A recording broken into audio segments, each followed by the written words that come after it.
नमस्कार दोस्तों, स्वागत है आप सबका स्टडी फॉर सिविल सर्विसेज पर। इस वीडियो में हम डिस्कस करेंगे इस एनसीईआरटी से अध्याय 2 socialism in Europe and the Russian revolution, Europe में समाजवाद एवं रूसी क्रांति। ये वीडियो आप स्टडी फॉर सिविल सर्विसेज के यूट्यूब चैनल पर देख रहे हो। अगर आपने अभी तक इसे सब्सक्राइब नहीं किया है तो इसे सब्सक्राइब कीजिए। हमारे पेड कोर्स को आप ज्वाइन कर सकते हो। इससे जुड़ी अधिक जानकारी के लिए इन दिए गए नंबर्स पर आप कॉल कीजिए। स्टडी फॉर सिविल सर्विसेज के वीडियोज़ की फ्री PDF पाने के लिए और दोस्तों रेगुलर बेसिस पे वीडियो नोटिफिकेशंस के लिए, अपडेट्स के लिए आप हमारे टेलीग्राम चैनल को ज्वाइन कीजिए। इसकी लिंक डिस्क्रिप्शन में दी गई है। इसके लिए आपको टेलीग्राम इस ऐप को इंस्टॉल करना होगा। चलिए आगे चलते हैं, बात करते हैं सामाजिक परिवर्तन के युग के बारे में। जैसे कि हमने प्रीवियस वीडियो में डिस्कस किया था फ्रांसीसी क्रांति के बारे में, फ्रेंच रिवॉल्यूशन के बारे में। तो दोस्तों फ्रेंच रिवॉल्यूशन होने की जो वजह थी, जो रीजंस थे, ये कुछ पावरफुल आइडियाज़ थे। ये आइडियाज़ थे फ्रीडम और इक्वलिटी जैसे। फ्रेंच रिवॉल्यूशन के बाद ये आइडियाज़ दोस्तों यूरोप में सर्कुलेट होने लगते हैं, यूरोप में फैलने लगते हैं और लोग इस पर अब अपने अलग अलग तरह से अलग अलग प्रतिक्रियाएं दे रहे थे। देखिए, इसके पहले जिस तरीके की सामाजिक व्यवस्था यूरोप में देखी जाती थी, यूरोप में रहने वाले लोगों को एक ऐसा विश्वास हो गया था कि सामाजिक व्यवस्था को तोड़ा नहीं जा सकता, इसे बदला नहीं जा सकता। बट फ्रांसीसी क्रांति ने दोस्तों इनके सामने एक उदाहरण पेश किया था कि देखिए, चीज़ों को बदला जा सकता है और इसकी संभावनाएं होती है। राइट। तो ऐसा उदाहरण फ्रांसीसी क्रांति की वजह से यूरोप में रहने वाले लोगों के सामने आया था कि वो जो सोसाइटी का पुराना स्ट्रक्चर है, राइट, पुराना जो सिस्टम है, जो रिजिड सिस्टम है, इसमें चेंज किया जा सकता है, इसमें बदलाव किया जा सकता है। ये चीज़ फ्रांसीसी क्रांति ने, फ्रेंच रिवॉल्यूशन ने यूरोप को दिखाई। दोस्तों आपको पता है कि 18 सेंचुरी में जो यूरोपीय समाज था, पर्टिकुलरली अगर हम फ्रांस की बात करें, बिकॉज प्रीवियस वीडियो में हमने फ्रांसीसी क्रांति पर चर्चा की है, तो ये एस्टेट्स में डिवाइडेड था। फ्रांस में 3 एस्टेट हुआ करते थे। एक पादरी वर्ग, दूसरा कुलीन वर्ग, तीसरा तीसरा दोस्तों वो वर्ग था जिस वर्ग में पादरी और कुलीन वर्ग के अलावा फ्रांस में रहने वाले जितने भी लोग थे, इन सभी का समावेश इसी वर्ग में हुआ करता था। जैसे कि गवर्नमेंट ऑफिशियल्स हो गए, प्रोफेशनल्स हो गए, पेजेंट्स हो गए, से लेकर आम कारागिर, या हर वो व्यक्ति जो फ्रांस का नागरिक है, जो फ्रांस की सरजमी पे उस समय रहा करता था, ये तीसरे स्टेट से बिलोंग करता था। अब देखिए दोस्तों, गवर्नमेंट का जो टैक्स स्ट्रक्चर था, जो टैक्स कलेक्शन की जो मेथड थी, ये कुछ इस तरह की थी कि पहले और दूसरे वर्ग के लोगों को, पहले और दूसरे वर्ग में आने वाले लोगों को टैक्स कलेक्शन की ये जो प्रक्रिया थी, इससे बाहर रखा जाता था। ये किसी भी तरीके से टैक्स नहीं भरा करते थे। तो फ्रांस में उस समय में फ्रांस की इकोनॉमी का जो बैकबोन जो लोग हुआ करते थे, ये तीसरे स्ट्रक्चर के, तीसरे स्टेट के लोग होते थे। तो इस तरीके से चीज़ें फ्रांस में उस समय चल रही थी, फ्रेंच रिवॉल्यूशन होने के पहले। ये सब चीज़ें हम इसके पहले की वीडियो में देख चुके हैं। अगर आपने उसे नहीं देखा है तो प्लीज़ उसे एक बार देखिए, उसी के बाद आप इस वीडियो को कंटिन्यू कीजिए। Right, because this is second chapter. ये सेकंड चैप्टर है दोस्तों क्लास नाइन की इस बुक का, और पहला चैप्टर है फ्रांसीसी क्रांति। अब हमने प्रीवियस चैप्टर में देखा था कि किस तरीके से दोस्तों उस समय 18 सेंचुरी में जो सोशल और इकोनॉमिक पावर हुआ करती थी, ये चर्च और नोबल लोगों के हाथों में हुआ करती थी, और एस्टेट्स और श्रेणियों में ये समाज बटा हुआ था, डिवाइडेड था। अब जब फ्रांसीसी क्रांति होती है, एक तरीके का रिवॉल्यूशन यूरोप देखता है, एक सडन वहाँ पर चीज़ें बदलना स्टार्ट हो जाती है। तो एक पॉसिबिलिटी दोस्तों लोगों के सामने ये होती है, लोगों को लगता है कि जैसे फ्रांस में चीज़ें बदल सकती है, ऐसे हमारे यहाँ पर भी बदल सकती है। तो फ्रांसीसी क्रांति ने यूरोप और एशिया सहित दुनिया के बहुत सारे हिस्सों में व्यक्तिगत अधिकारों के स्वरूप और सामाजिक सत्ता पर किसका नियंत्रण होना चाहिए, इन विषयों पर एक तरीके से चर्चा छेड़ दी थी। इन विषयों पर अब ओपन डिबेट्स होने लगी थी लोगों के बीच में। लोग इस टॉपिक पर बात कर रहे थे। भारत में भी राजा राममोहन राय और डेजोरियो ने फ्रांसीसी क्रांति के महत्व का उल्लेख किया है। सिग्निफिकेंस क्या था फ्रांसीसी क्रांति का, इसके बारे में बात हमारे यहाँ राजा राममोहन राय और डेजोरियो जैसे लोगों ने की थी। बहुत सारे लोग क्रांति पश्चात यूरोप की स्थितियों के बारे में चल रही बहस में कूद पड़े थे। आगे चलकर उपनिवेशों में घटी घटनाएं, दोस्तों जो कॉलोनीज में जिस तरीके की डेवलपमेंट इसके बाद देखने को मिलती है, जिस तरह से वहाँ पे घटनाएं घट रही थी, इन घटनाओं ने भी इन विचारों को एक नया रूप प्रदान करने में योगदान दिया। राइट, ये जो एग्जिस्टिंग थॉट थे, एग्जिस्टिंग आइडियाज थे, सोसाइटल चेंज से संबंधित, इन्हें रिशेप करने का काम किया कॉलोनीज में। जो नेक्स्ट डेवलपमेंट देखने को मिली, जो उपनिवेशों में जो घटनाएं घटती रही, इन घटनाओं ने भी।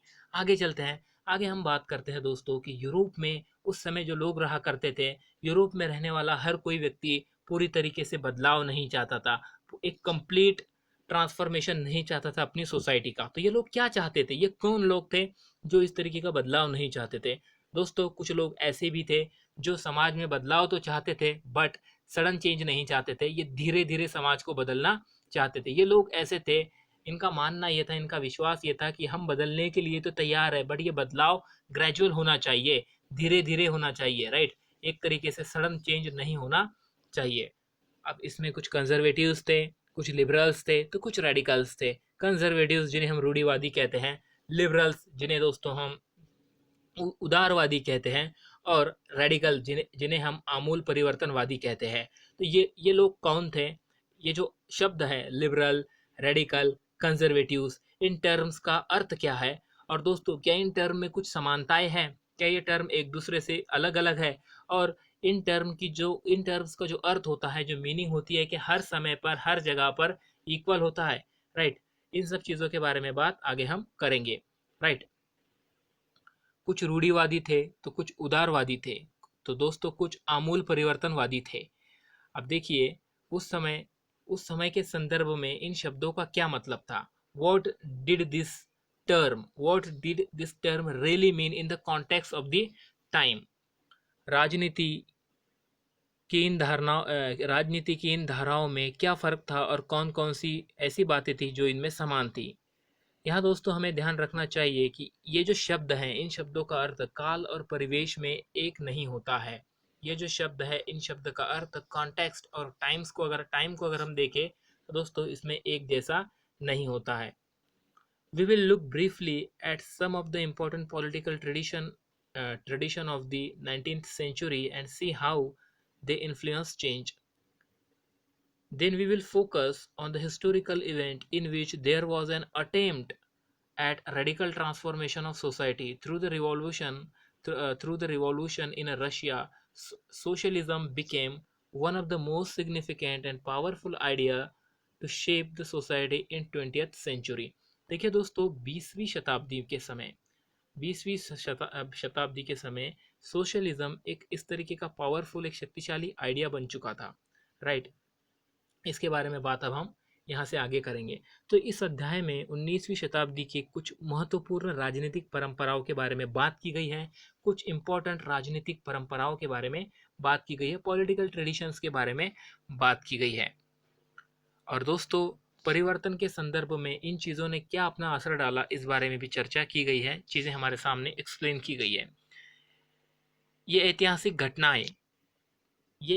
घटनाएं हमारा ध्यान केंद्रित करेंगी कि जिस जिस तरह से समाज में जो रेडिकल लोग थे, इन्होंने किस तरह से समाज का पुनर्गठन करने का एक गंभीर प्रयास किया। रूस में हुई क्रांति के फलस्वरूप समाजवाद 20वीं सदी का स्वरूप तय करने वाला सबसे महत्वपूर्ण और शक्तिशाली विचारों की श्रृंखला का हिस्सा बन गया। यहाँ पर बात की गई है कि रूस में जो क्रांति हुई थी दोस्तों, रूस में हुई क्रांति के फलस्वरूप समाजवाद 20वीं सदी का 20th सेंचुरी का स्वरूप तय करने वाला सबसे महत्वपूर्ण और शक्तिशाली विचारों की श्रृंखला का हिस्सा बन गया। आगे चलते हैं, आगे नेक्स्ट पॉइंट की हम बात करते हैं। ये जो लिबरल्स, रेडिकल्स और कंजर्वेटिव्स है, ये क्या है? देखिए दोस्तों, एक ग्रुप था जिन्हें हम जो बदलने के लिए तैयार था, सोसाइटी को चेंज करने के लिए तैयार था, राइट? ये था liberal. One of the group which look to change society were the liberals. Liberal एक ऐसा नेशन चाहते थे दोस्तों जहां पर सभी रिलीजन को टॉलरेट किया जा सके। एक ऐसा नेशन चाहते थे, उदारवादी ऐसा राष्ट्र चाहते थे जिस राष्ट्र में सभी धर्म के लोगों को बराबर समान और जगह मिले। शायद आप जानते होंगे कि उस समय यूरोप के देशों में प्राय किसी एक धर्म को ज़्यादा महत्व नहीं दिया जाता था, राइट? जैसे कि देखा जाए दोस्तों, तो ब्रिटेन फेवर किया करता था चर्च को इंग्लैंड के, ऑस्ट्रिया और स्पेन फेवर किया करते थे कैथोलिक चर्च को। ब्रिटेन की सरकार चर्च ऑफ इंग्लैंड का समर्थन करती थी, ऑस्ट्रिया और स्पेन कैथोलिक चर्च के समर्थक थे। उदारवादी समूह वंश आधारित शासकों की अनियंत्रित सत्ता के भी विरोधी थे। तो एक तरीके से दोस्तों, जो डायनेस्टी रूल होता है, वंश आधारित जो सत्ता एक जनरेशन से दूसरे जनरेशन तक जाती है, इसके भी विरोधी थे ये लिबरल लोग। ये दोस्तों इस तरीके से इंडिविजुअल राइट्स चाहते थे जिसे गवर्नमेंट अपने अपने नागरिकों के लिए सेफ कर सके, सेफ गार्ड जिसे गवर्नमेंट अपने नागरिकों के लिए दे सके। वे सरकार के समक्ष व्यक्ति मात्र के अधिकारों की रक्षा के पक्षधर थे। उनका कहना था कि सरकार को किसी के अधिकारों का हनन करने या उन्हें छीनने का अधिकार नहीं दिया जाना चाहिए। यह समूह प्रतिनिधित्व पर आधारित एक ऐसी निर्वाचित सरकार के पक्ष में था। दोस्तों, ये एक रिप्रेजेंटेटिव और इलेक्टेड गवर्नमेंट चाहते थे, जो गवर्नमेंट प्रतिनिधित्व पर आधारित हो और जो निर्वाचित हो, अर्थात जो इलेक्टेड हो। ये लोग ऐसी गवर्नमेंट चाहते थे, subject to law interpreted by a well trained judiciary. और दोस्तों, ये लोग ये भी चाहते थे कि जो जुडिशरी हो, जो न्यायपालिका हो, ये न्यायपालिका सुरक्षित हो, न्यायपालिका मुक्त हो, और ये जो दूसरे ऑर्गन होते हैं गवर्नमेंट के, इनके प्रभाव से बाहर हो, और ये कानूनों का एक तरीके से मतलब कानूनों के आधार पे सरकार को चलाए, कानूनों के आधार पे डिसीजन ले। राइट, इस तरीके का भी इन लोगों का कहना था। They argued for representative elected parliamentary government subject to law interpreted by well trained judiciary that was independent of rulers and officials. ये लोग ऐसी जुडिशरी चाहते थे दोस्तों, जो कि रूलर से और जो ऑफिशियल्स होते हैं इनसे मतलब इनके प्रभाव में ना आए। ऐसे सिस्टम हो जहाँ पर पब्लिक रिप्रेजेंटेटिव्स काम करें, और दोस्तों ये इलेक्टेड हो, ये चुनाव के माध्यम से चुने जाए। राइट, यह समूह प्रतिनिधित्व पर आधारित एक ऐसी निर्वाचित सरकार के पक्ष में था जो शासकों और अफसरों के प्रभाव से मुक्त हो, जो रूलर्स और ऑफिशियल्स के प्रभाव से मुक्त हो। पर यह समूह लोकतंत्रवादी नहीं था। अर्थात ये आप क्या कहना चाहते हैं, दे वेर नॉट डेमोक्रेटिक। दोस्तों, इसका यहाँ पर कहने का ये मतलब है कि जो सार्वभौमिक वयस्क मताधिकार होता है, यूनिवर्सल अडल्ट फ्रेंचाइज जो होता है, राइट, ये लोग इसके पक्ष में नहीं थे। ये नहीं चाहते थे कि हर सिटीजन को वोटिंग का अधिकार दिया जाए। ये लोग दोस्तों वोटिंग राइट कुछ लिमिटेड लोगों तक ही दिए जाने के पक्ष में थे।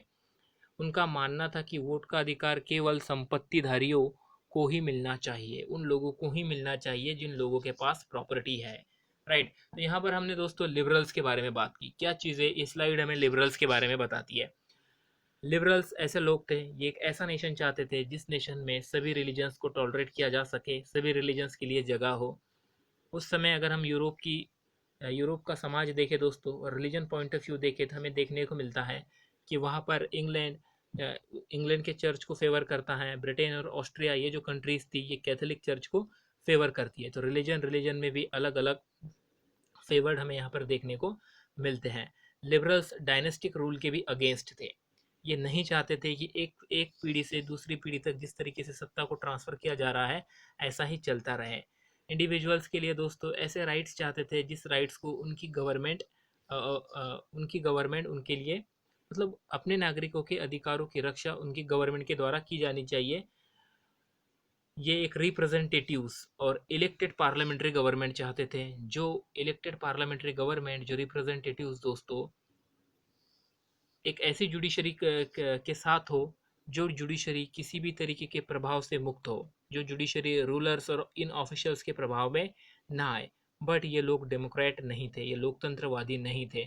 ऐसा इसीलिए कहा जाता है कि ये लोग विश्वास नहीं रखते थे कि यूनिवर्सल अडल्ट फ्रेंचाइज जैसी चीज़ होनी चाहिए, मतलब हर किसी व्यक्ति को वोट देने का अधिकार होना चाहिए। ये जो अधिकार है, ये अधिकार कुछ खास किस्म के लोगों तक ही लिमिटेड ये लोग रखना चाहते थे। ये खास किस्म के लोग सिर्फ और सिर्फ संपत्तिधारी थे, जिन लोगों के पास आर्थिक संपत्ति मतलब जिन लोगों के पास आर्थिक संपत्ति थी, उन्हीं लोगों के पास ये ऐसे अधिकार चाहते थे। राइट, और दोस्तों महिलाओं के लिए भी ये वोटिंग के अधिकार के खिलाफ थे। They also did not want the vote for women. इसके अगेंस्ट अगर हम देखें, इसके विपरीत रेडिकल समूह के लोग ऐसी सरकार के पक्ष में थे जो देश की आबादी के बहुमत के समर्थन पर आधारित हो। देश की आबादी की जो बहुमत है दोस्तों, जो मेजोरिटी हो, इसके समर्थन पर जो सरकार बनी हो, राइट, इस सरकार के पक्ष में थे रेडिकल लोग। बहुमत के समर्थन पर आधारित सरकार के पक्ष में थे रेडिकल लोग। राइट, इनमें से बहुत सारे लोग महिला मताधिकार आंदोलन, वुमन सफ्रेगेट, महिला मताधिकार आंदोलन के भी समर्थक थे। उदारवादियों के विपरीत ये लोग बड़े जमादारों और संपन्न उद्योगपतियों को प्राप्त किसी भी तरह के विशेष अधिकार के खिलाफ थे। देखिए दोस्तों, जो बड़े फैक्ट्री ओनर्स हो, बड़े उद्योगपति हो, इन लोगों को किसी भी तरह की प्रिविलेजेस नहीं मिलनी चाहिए, बिकॉज वो बड़े किसी फैक्ट्री के ओनर हैं या उनकी इकोनॉमिक कंडीशन अच्छी है। इन सब चीज़ों के अगेंस्ट थे। रेडिकल लोग। वे निजी संपत्ति के विरोधी नहीं थे। बट यहाँ पर हमें एक बात नोट करनी होगी दोस्तों कि प्राइवेट प्रॉपर्टी के अगेंस्ट ये लोग नहीं थे।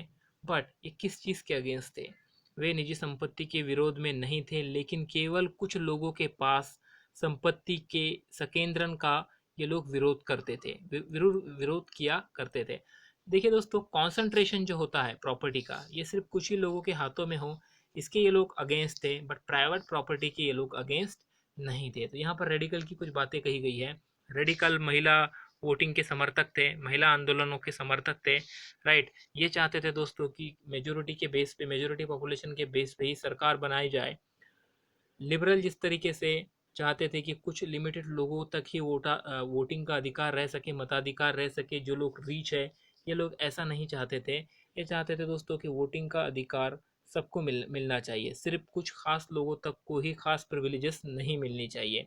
ये प्राइवेट प्रॉपर्टी, इसका मतलब ये नहीं कि ये प्राइवेट प्रॉपर्टी के अगेंस्ट थे, बट प्राइवेट प्रॉपर्टी का जो कॉन्सेंट्रेशन है, ये कुछ ही लोगों के हाथों में नहीं होना चाहिए, कुछ ही लोगों के द्वारा बड़ी संख्या में इकोनॉमी नहीं चलनी चाहिए, इसके ये अगेंस्ट थे। अब हम बात करते हैं तीसरे तबके की, जो कि कंजर्वेटिव थे, रूढ़िवादी तबका था। देखिए दोस्तों, रूढ़िवादी तबका ये अपोज किया करता था रेडिकल और लिबरल्स को। बट जब फ्रेंच रिवॉल्यूशन होता है, उस समय इन लोगों ने भी अपना माइंड मेकअप कर लिया था कि ये भी दोस्तों चेंज चाहते थे। बट ये ज़्यादा चेंज नहीं चाहते थे, कुछ चेंज के लिए ये लोग भी तैयार थे। 18th सेंचुरी में हमें ये देखने को मिलता है कि जो कंजर्वेटिव्स है, ये दोस्तों early in the 18th century conservative had been generally opposed to the idea of change। इन लोगों के द्वारा जो आइडिया ऑफ चेंज था 18th सेंचुरी के शुरुआती समय में, इसे ये लोग अपोज किया करते थे। बट दोस्तों, जब 19th सेंचुरी आ जाती है, वो तो 19th सेंचुरी के आते आते ये लोग आइडिया ऑफ चेंज को एक्सेप्ट कर लेते हैं। राइट, तो पहले ये विरोध कर रहे हैं। 18वीं शताब्दी के शुरुआती समय में इन लोगों के द्वारा विरोध किया जा रहा है। बट दोस्तों, 19वीं सदी के आते आते वे भी मानने लगे थे कि कुछ परिवर्तन आवश्यक हो गए हैं जो होने चाहिए, परंतु वह चाहते थे कि अतीत का सम्मान किया जाए, अर्थात अतीत को पूरी तरीके से ठुकराया नहीं जाना चाहिए, और बदलाव की प्रक्रिया जो हो दोस्तों, ये स्लो हो, ये जो चेंजिंग प्रोसेस हो ये स्लो हो, ये प्रक्रिया धीमी होनी चाहिए। फ्रांसीसी क्रांति के बाद पैदा हुई राजनीतिक उथल-पुथल के दौरान सामाजिक परिवर्तन पर केंद्रित इन विविध विचारों के बीच काफ़ी टकराव हुआ। राइट, देखिए फ्रेंच रिवॉल्यूशन के बाद ये जो अलग-अलग विचार यूरोप में देखने को मिले दोस्तों, तो इन विचारों के बीच में एक तरीके से टकराव, क्लैश हमें देखने को मिलता है। राइट, पॉलिटिकल क्लैश इन विचारों के बीच में हमें देखने को मिलता है। 19वीं सदी में क्रांति और राष्ट्रीय कायांतरण की विभिन्न कोशिशों ने इन सभी राजनीतिक धाराओं की सीमाओं को और संभावनाओं को स्पष्ट कर दिया। 19वीं सदी में क्रांति और राष्ट्रीय कायांतरण की विभिन्न कोशिशों ने इन सभी राजनीतिक धाराओं की सीमाओं और संभावनाओं को स्पष्ट कर दिया। तो ये 19th सेंचुरी तक आते आते ये सब चीज़ें अब साफ होने लगी थी। Industrial society and social change, भाई औद्योगिक समाज और सामाजिक परिवर्तन।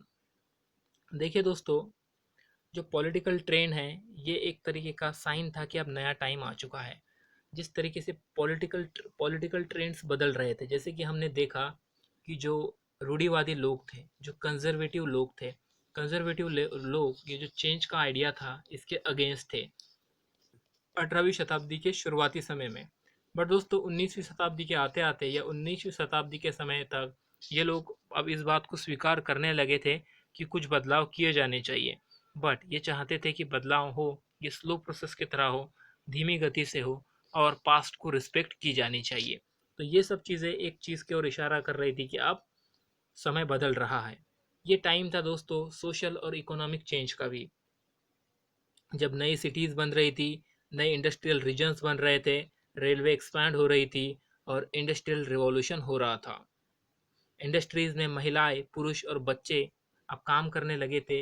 ये इंडस्ट्रियल रिवॉल्यूशन की वजह से ये अब फैक्ट्रीज़ में आ चुके थे। और दोस्तों इन लोगों ने फैक्ट्रीज़ को ज्वाइन किया था। काफ़ी काम के घंटे काफ़ी ज़्यादा होते थे, बट काम के मुकाबले जो इन्हें पैसा मिलता था, वेतन मिलता था, ये कम हुआ करता था। अनएम्प्लॉयमेंट इस समय कॉमन हो गया था।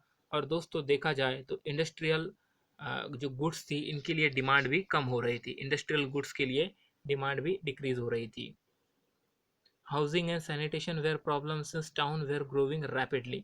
और देखिए जितने तेज़ी से शहरों की गति, मतलब जिस गति से शहर बढ़ रहे थे, तो इसका परिणाम ये भी देखने को मिलता है दोस्तों कि जो सैनिटेशन और जिस तरह की हाउसिंग एक शहर में होनी चाहिए वे सब चीज़ें मेंटेन नहीं रह पाई।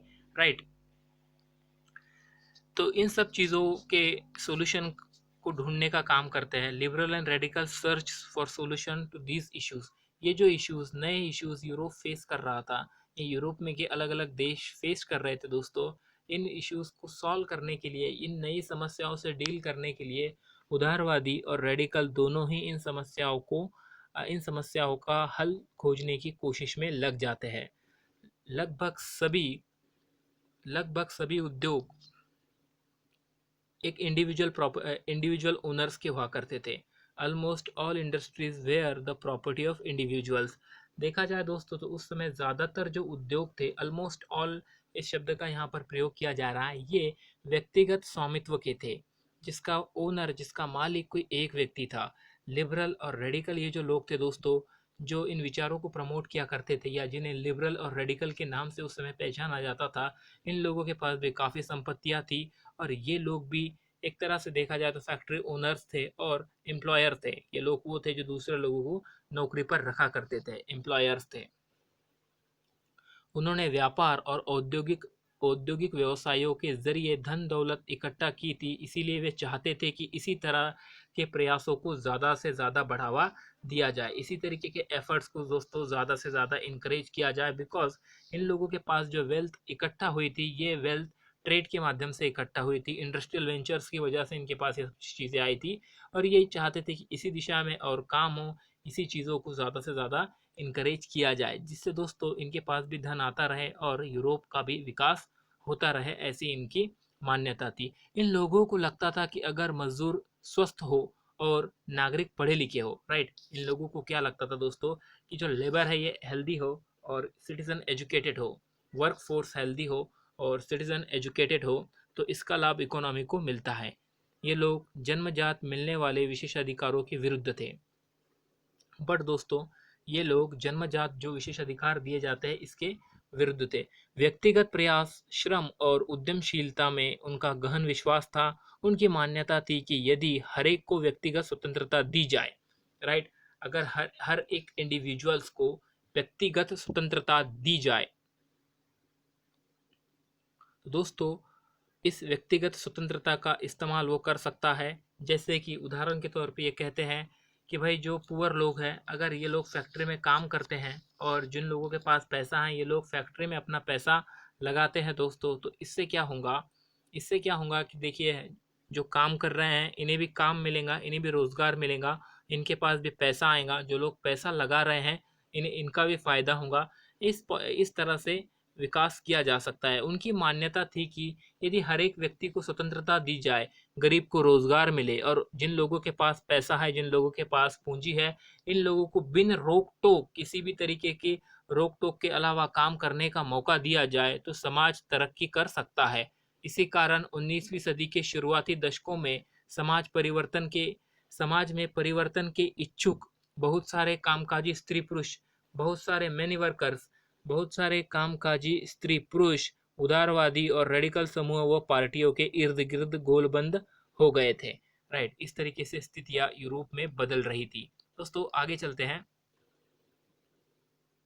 यूरोप में 1815 में जिस तरह की सरकारें बनी, उनसे छुटकारा पाने के लिए कुछ राष्ट्रवादी, उदारवादी और रेडिकल आंदोलनकारी क्रांति के पक्ष में थे।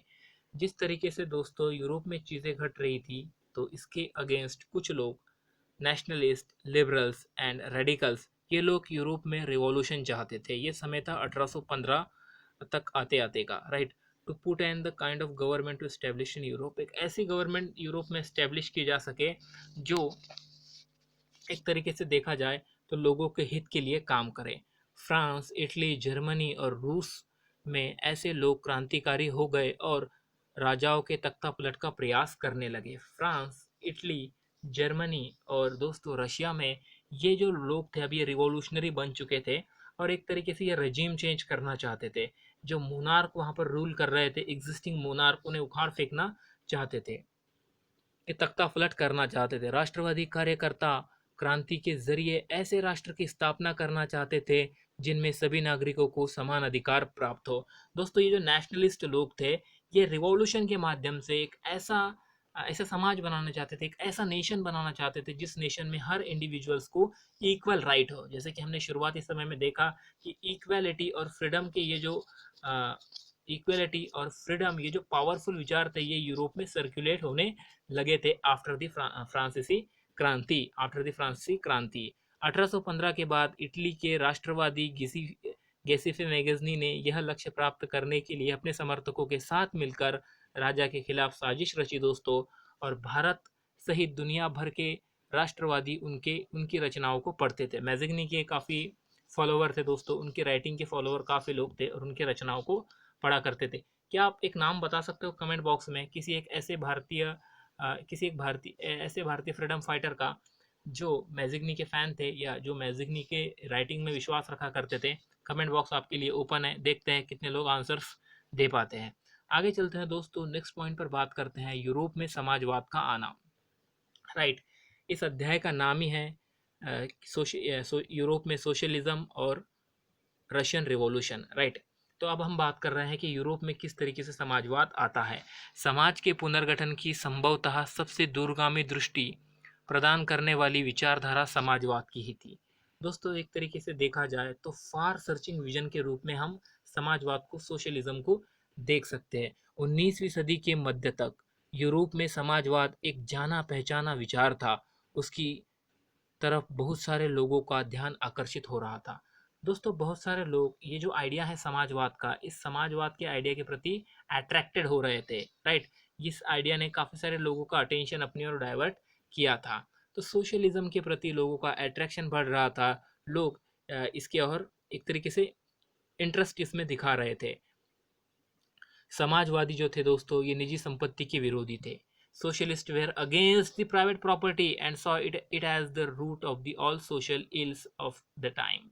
और दोस्तों देखा जाए तो ये लोग सिर्फ और सिर्फ समाजवादी लोग निजी संपत्ति के विरोधी ही नहीं थे। वे उनका मानना ये था कि ये जो संपत्ति है दोस्तों, जो निजी स्वामित्व वाली संपत्ति होती है ये सही नहीं है और ये एक तरीके से देखा जाए तो ये इल है, सोशल इल के रूप में ये इसे देख रहे थे। उनका कहना था कि संपत्ति के निजी स्वामित्व की व्यवस्था सारी समस्याओं की जड़ है।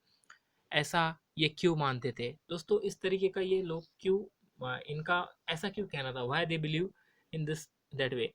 राइट, उनका तर्क ये था कि बहुत सारे लोगों के पास संपत्ति हो तो दोस्तों जिससे दूसरों को रोजगार भी मिल सकता है, लेकिन अगर यह संपत्ति कुछ लोगों के हाथों में हो दोस्तों या कुछ लोगों तक ही लिमिटेड हो तो वे लोग सिर्फ और सिर्फ अपने फायदे तक का ही काम करते हैं, उससे कुछ लोगों का ही फायदा होता है और वो लोग दूसरों के बारे में नहीं सोचते हैं। इसीलिए अगर संपत्ति पर किसी एक व्यक्ति के बजाय पूरे समाज का नियंत्रण हो, इसीलिए संपत्ति पर किसी एक सिंगल इंडिविजुअल के बजाय पूरे समाज का कलेक्टिव सोशल कंट्रोल हो दोस्तों, नियंत्रण हो, तो साझा सामाजिक हितों पर ज़्यादा अच्छी तरह ध्यान दिया जा सकता है। समाजवादी इस तरह का बदलाव चाहते थे और उनके लिए दोस्तों वो इस तरह का बदलाव चाहते थे और इसके लिए उन्हें बड़े पैमाने पर अभियान भी चलाया था। Socialist wanted this change and campaign for it. बड़े पैमाने पर इन लोगों ने इसके लिए एक तरीके से अभियान भी चलाया था। कोई समाज संपत्ति के बिना कैसे चल सकता है? How could a society without property operate? कोई समाज संपत्ति के बिना कैसे चल सकता है? समाजवादी समाज का आधार क्या होगा? What would be the basis of socialist society? Samajwadi समाज का आधार क्या होगा? यहाँ पर दो सवाल है। समाजवादियों के पास भविष्य की एक बिल्कुल भिन्न दृष्टि थी। Socialist had a different vision for the future. उन लोगों का विश्वास था दोस्तों, कुछ लोगों का विश्वास कोऑपरेटिव उसमें था। जैसे हम कह सकते हैं सामूहिक, जो सहकार जिसे कहा जाता है, या सामूहिक, सब लोग, कुछ लोग मिलकर जब किसी काम को करते हैं, कोऑपरेटिव तरीके से जब चीज़ें की जाती है, तो इसमें भी इन लोगों का विश्वास था। यहाँ पर रॉबर्ट ओवन का नाम बताया जा रहा है। और दोस्तों रॉबर्ट ओयम एक लीडिंग इंग्लिश मैन्युफैक्चरर थे, और इन्होंने एक कोऑपरेटिव कम्युनिटी कम्युनिटी बनाई थी जिसका नाम था new harmony in Indiana, USA. Right, USA में एक तरीके से इन लोगों ने ये इसे तैयार किया था। न्यू हार्मनी इन इंडियाना नाम से एक अपने आइडिया एक आइडिया ये लोग बिल्ड कर रहे थे। इसे फिर से देखते हैं।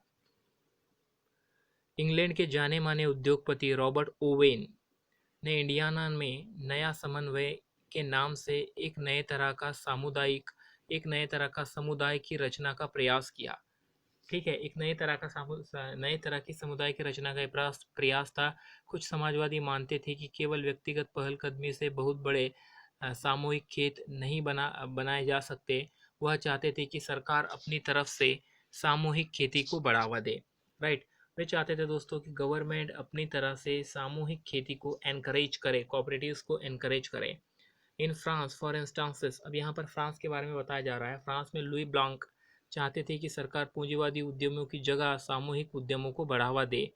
कोऑपरेटिव ऐसे लोगों का समूह था जो मिलकर कई चीज़ें बनाते थे, कई काम करते थे, और मुनाफा जो होता था दोस्तों, ये प्रत्येक सदस्य को उसके काम के हिसाब से आपस में बांट दिया जाता था, उसे डिवाइड कर दिया जाता था। तो जो मुनाफा होता था इसमें, ये डिवाइड किया जाएगा, और जितना आपका रोल हो उस काम को करने में, उतना आपको उसमें आपकी भागीदारी होंगी। राइट, इस तरीके का ये कोऑपरेटिव्स का आइडिया था। अब यहाँ पर कार्ल मार्क्स के बारे में कुछ चीज़ें बताई गई है दोस्तों। कार्ल मार्क्स और फ्रेडरिक एंगल्स, इन लोगों की अगर हम बात करें तो दोस्तों इस दिशा में कई नए तर्क इन लोगों के द्वारा पेश किए गए। मार्क्स का अलग विचार था। मार्क्स का विचार था कि औद्योगिक समाज पूंजीवादी समाज होता है। Marks argued that industrial society was a capitalist. भाई जो पूंजीवादी समाज है ये एक तरीके से देखा जाए तो औद्योगिक समाज है। फैक्ट्रियों में लगी पूंजी पर पूंजीपतियों का स्वामित्व है, और पूंजीपतियों का मुनाफा मजदूरों की मेहनत से पैदा होता है। जो कैपिटलिस्टिक ओनर है दोस्तों, इन्होंने, मतलब जो किसी भी कंपनी के ओनर है, इस ओनर ने अपना कैपिटल उस कंपनी में लगाया है, उस फैक्ट्री में लगाया है। बट उस फैक्ट्री में दोस्तों जो कुछ भी चीज़ें प्रोड्यूस की जा रही है, ये वर्कर्स की मेहनत से की जा रही है, और वर्कर्स मेहनत करते हैं, बट इसका जो मुनाफा होता है ये जो उसका मालिक होता है इसे मिल जाता है। मार्क्स का निष्कर्ष ये था कि जब तक निजी पूंजीपति इसी तरह मुनाफे का संचयन करते जाएंगे, तब तक मजदूरों की स्थिति में सुधार नहीं आएगा। भाई जब तक जो निजी पूंजीपति है ये इसी तरीके से प्रॉफिट अक्यूमुलेट करते जाएंगे दोस्तों, तो जो वर्कर्स की कंडीशंस है, राइट, वर्कर्स की कंडीशन में किसी तरह का सुधार हमें देखने को नहीं मिलेगा। अपनी स्थिति में सुधार लाने के लिए मजदूरों को पूंजीवादी व निजी संपत्ति पर आधारित शासन को उखाड़ फेंकना होगा। वर्कर को दोस्तों कैपिटलिज्म को ओवरथ्रो करना होगा, और ये जो प्राइवेट प्रॉपर्टी का रूल है इसे ओवरथ्रो करना होगा, अगर ये लोग अपने लिए कुछ करना चाहते हैं तो। मार्क्स का विश्वास था कि खुद को पूंजीवादी शोषण से मुक्त कराने के लिए मजदूरों को एक अत्यंत भिन्न किस्म का समाज बनाना होगा, जिसमें सारी संपत्ति पर पूरे समाज का यानी सामाजिक नियंत्रण का स्वामित्व हो। दोस्तों जो संपत्ति है, इस संपत्ति पे जो कंट्रोल होगा, जो नियंत्रण होगा, ये पूरे समाज का होगा। राइट, एक तरीके से देखा जाए तो कम्युनिटी के रिसोर्सेज के रूप में इसे यूज़ किया जाएगा।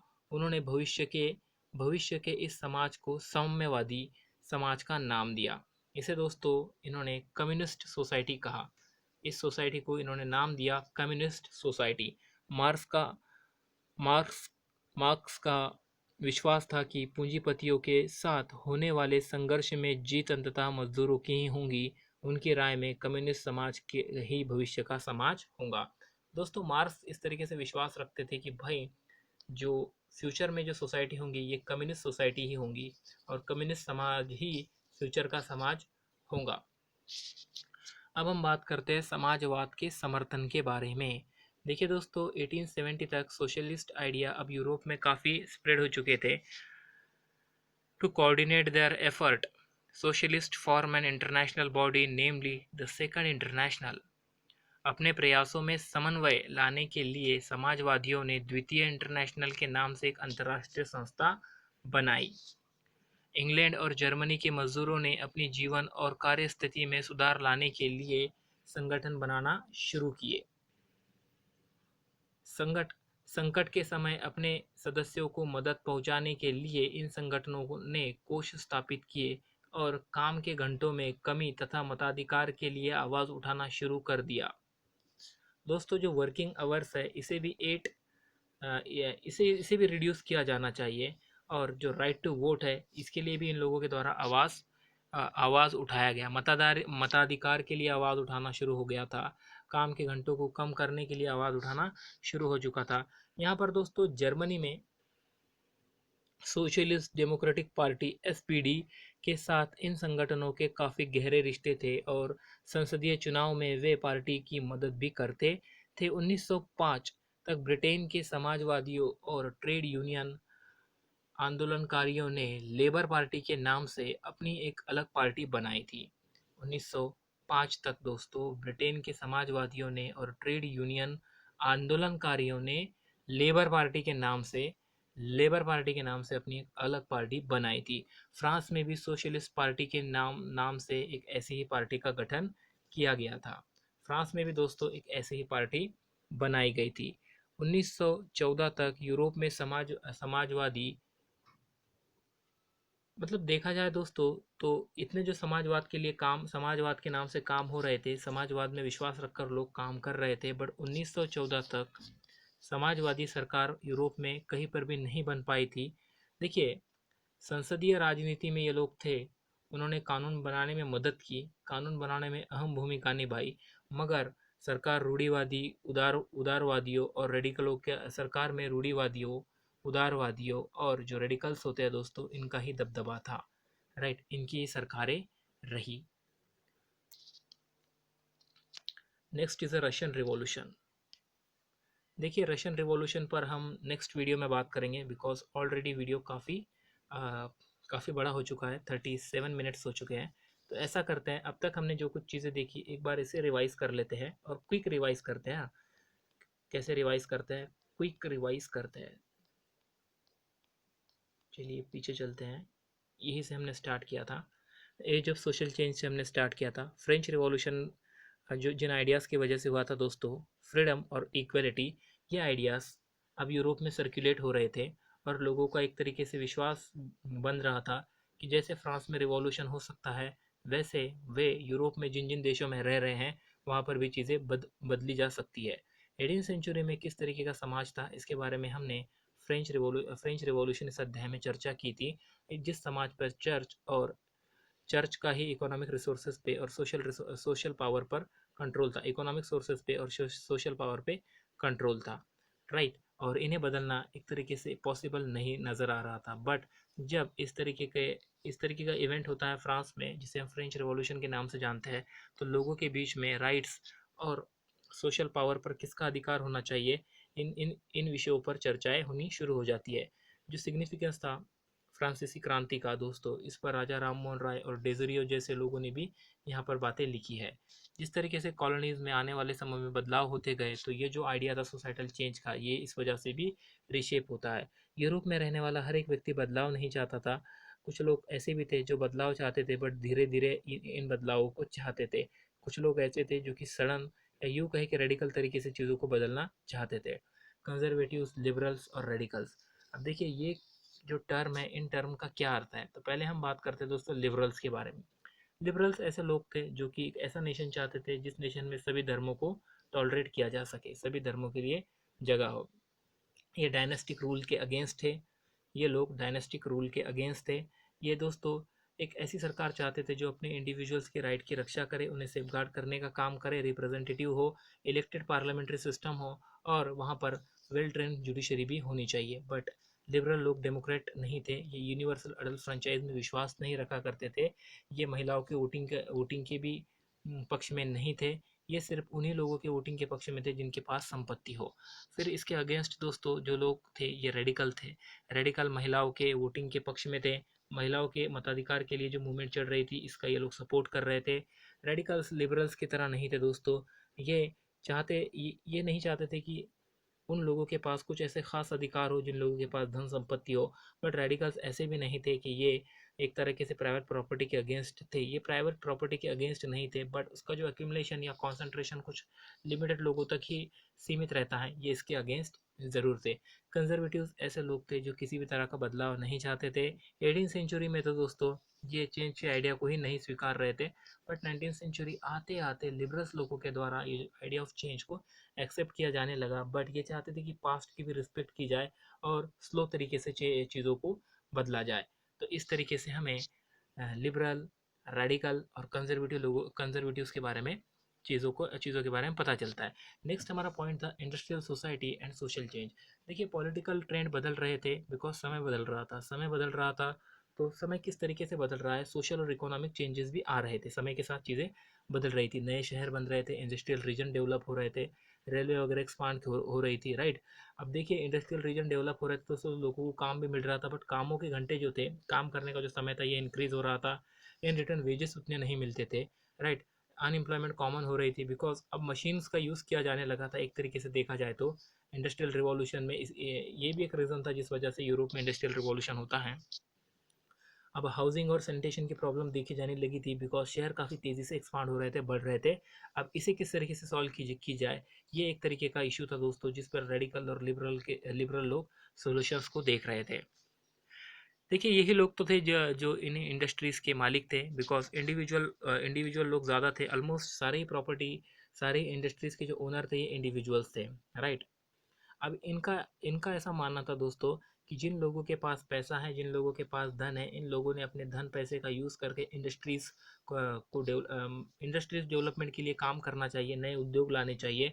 और जो लोग इसमें मेहनत कर सकते हैं, जिन लोगों के पास क्षमता है काम करने की, जो एज अ लेबर फोर्स के रूप में इसे ज्वाइन हो सकते हैं, इन लोगों ने इसे ज्वाइन करना चाहिए, जिससे जो लोग काम कर रहे हैं इनका भी फ़ायदा हो, इनकी भी डेवलपमेंट हो।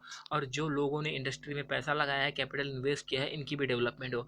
ये इन्हें एक सही तरीका लग रहा था। इसके लिए दोस्तों जो लोग हैं ये हेल्दी भी होने चाहिए और सिटीजन एजुकेटेड भी होने चाहिए, या जिस वजह से वर्क फोर्स अच्छे से काम कर सके। इन सब चीज़ों में भी ये लोग विश्वास रखा करते थे। अब सोशलिज्म यूरोप में आ रहा है, the coming of socialism to Europe. देखिए मिड 19वीं सेंचुरी के आते आते ये जो सोशलिज्म था, सोशलिज्म ये टर्म ये आइडिया लोगों को अट्रैक्ट करता है अपनी ओर, राइट। जैसे कि ये प्राइवेट प्रॉपर्टी के अगेंस्ट थे, राइट। इनका मानना था कि जिस तरीके की समस्याएं हमारे सामने हैं, ये इन समस्याओं का मेन एक कारण है, या इन समस्याओं का एक जड़ अगर हम देखें तो ये है कि ये प्राइवेट प्रॉपर्टी है, ये प्रॉपर्टी कुछ लोगों के हाथों में ही है। अब देखिए दोस्तों ये ऐसा क्यों मानते थे, बिकॉज इंडिविजुअल जिस प्रॉपर्टी को ओन करते हैं, जिस तरीके से प्रॉपर्टी चलाते हैं, मतलब जिस तरीके से अपनी इंडस्ट्रीज चलाते हैं, अगर कोई इंडिविजुअल मालिक होता है तो दोस्तों ये लोगों को एम्प्लॉयमेंट तो देता है, बट देखा जाए तो इसका फोकस ज़्यादा से ज़्यादा पर्सनल गेन पे होता है और उन लोगों के वेलफेयर पे नहीं होता जिन लोगों के द्वारा ये काम हो रहा होता है, राइट। अब देखिए दोस्तों जब कोई प्रॉपर्टी को ऑपरेट ही नहीं करेगा, कोई इंडिविजुअली नहीं होगा या कोई संस्था ही नहीं होंगी जो इन्वेस्ट करेंगी, तो फिर किस तरीके से सोसाइटी चलेंगी, राइट। किस बेसिस पे ये जो सोशलिस्ट सोसाइटी होंगी ये किस बेसिस पे होंगी। और दोस्तों देखा जाए तो ये जो सोशलिस्ट थे इनका एक अलग विजन था फ्यूचर के लिए। इनका विश्वास कोऑपरेटिव जैसे आइडियाज़ में था।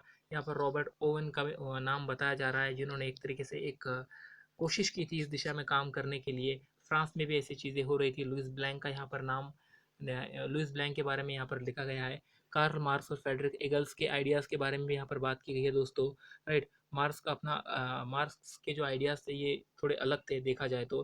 दोस्तों ये एक तरीके से इनका आर्ग्यूमेंट था कि जो इंडस्ट्रियल सोसाइटी है ये कैपिटलिस्ट हो चुकी है, ये कैपिटलिस्ट लोगों के हाथों में है, राइट। कुछ ही लोगों का इस पर कंट्रोल है। और दोस्तों वर्कर्स काम करते हैं, वर्कर से काम कराया जाता है, बट वर्कर को उतना नहीं मिलता जितना उन्हें मिलना चाहिए। ऐसे से क्या हो रहा है, जिन लोगों की इंडस्ट्री है इनकी डेवलपमेंट होती जा रही है, यही लोग रिच बनते जा रहे हैं और वर्कर की कंडीशन काफ़ी ख़राब होती जा रही है। तो ऐसे में दोस्तों वर्कर्स को इकट्ठा होना होगा और वर्कर्स को अपने लिए फ़ाइट करनी होगी। और ये प्राइवेट प्रॉपर्टीज़ है, प्राइवेट कैपिटलिस्ट है, इसके अगेंस्ट इन्हें लड़ना होगा। मार्क्स का जो विश्वास था दोस्तों कि अगर कैपिटलिस्ट एक्सप्लॉयटेशन जो हो रहा है वर्कर का, इसके अगेंस्ट वर्कर अगर लड़ते हैं दोस्तों, तो हम एक तरह से कम्युनिस्ट सोसाइटी बना सकते हैं, जिस कम्युनिस्ट सोसाइटी में जो प्रॉपर्टी है, इंडिविजुअल प्रॉपर्टी, कोई भी इंडिविजुअल नहीं होगा जो प्रॉपर्टी को ओन करेगा, राइट, प्रॉपर्टी समाज की होंगी और यही चीज़ें बेहतर रहेंगी। इस तरीके की बातें मिस्टर मार्क्स अपने इसमें कह कर जाते हैं। बाद में हम बात करते हैं दोस्तों कि सोशलिज्म के सपोर्ट के बारे में। तो 1870s में ये जो आइडिया था सोशलिज्म का, ये पूरे यूरोप में स्प्रेड हो चुका था। और देखा जाए तो एक इंटरनेशनल बॉडी भी बनाई गई थी इन लोगों के द्वारा, जिसका नाम था सेकंड इंटरनेशनल। इंग्लैंड, जर्मनी में भी दोस्तों एसोसिएशंस बनने लगी थी, राइट। और ये लोग अपने लिविंग कंडीशन, वर्किंग कंडीशन के अगेंस्ट, लिविंग कंडीशन और वर्किंग कंडीशन से संबंधित आवाज़ उठाने के लिए एसोसिएशन बना रहे थे। जर्मनी में भी एक सोशलिस्ट डेमोक्रेटिक पार्टी बनती है, और दोस्तों सोशलिस्ट पार्टी फ्रांस में भी बनती है। जर्मनी में और फ्रांस में दोस्तों सोशलिज्म के आधार पर पार्टियां बन रही थी। देखिए 1914 के आते आते ये जो सोशलिस्ट विचार में विश्वास रखने वाले लोग काफ़ी तरह से पॉलिटिक्स में एक्टिव थे, बट मेनली अगर देखा जाए दोस्तों तो पार्लियामेंट्री पॉलिटिक्स में ये लोग तो एक्टिव थे, जैसे कि लेजिस्लेशन बनाने में ये हेल्प कर रहे थे, लेजिस्लेशन को शेप करने में ये अपनी आवाज़ उठा रहे थे। बट मेनली जो गवर्नमेंट चलाई जा रही थी ये कंजर्वेटिव और लिबरल और रेडिकल्स, इन लोगों के द्वारा ही चलाई जा रही थी। तकरीबन आप काफ़ी 46 मिनट हो चुके हैं। इसके आगे हम रशियन रिवॉल्यूशन के पर बात करेंगे, राइट। नेक्स्ट टॉपिक में इसे देखते हैं। आई होप कि अगर आपने पूरा वीडियो देखा होगा दोस्तों, और ये जो रिवीजन वाले हमारे 3-4 मिनट है या 5-6 मिनट जो कि आखिरी में हमने देखी, ये देखा होगा, तो आई होप आपको ये कंसेप्ट ज़रूर समझ में आ गई होंगी कि यूरोप में किस तरीके से चीज़ें उस समय हो रही थी, सोशलिज्म यूरोप में कैसे आया था। और दोस्तों फ्रेंच रिवॉल्यूशन का क्या इम्पैक्ट हमें यूरोप पे देखने को मिलता है। धन्यवाद। अगले लेसन में बात करते हैं रशियन रिवॉल्यूशन पे। Thank you.